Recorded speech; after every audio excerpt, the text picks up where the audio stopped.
I'm Gary Harper, on your side. Whether you're renting or buying, scammers have really come up with some clever ways to dupe you out of your money. And now here's the latest scam. They're posing as homeowners and trying to trick realtors into selling a house so they can keep the money.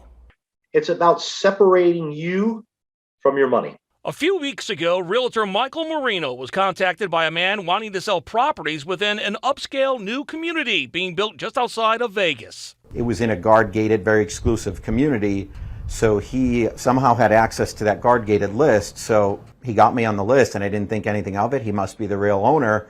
Went to the property, did my research, got an estimate of what the property is worth. But he knew something was a little off when the so-called seller couldn't answer basic questions about the property. I saw that this particular person owned a vacant piece of land, and then a couple streets away within this same guard-gated community owned a 5,000 or 6,000 square foot house. So if you live in that house and you own a piece of land right up the street, you should have a basic understanding. So that was a red flag. Marino went online and looked at the last sale for that property. He reached out to the realtor, which got him in touch with the real owner. The scammer will get the realtor to list the property, sometimes go into escrow, and in some cases close on that property. So we didn't even get to the point to where we listed it. Realtors say scams come their way in a lot of different forms. I get text messages all the time. Hey, Tony, can you tell me about this property? It'll be a link to a property.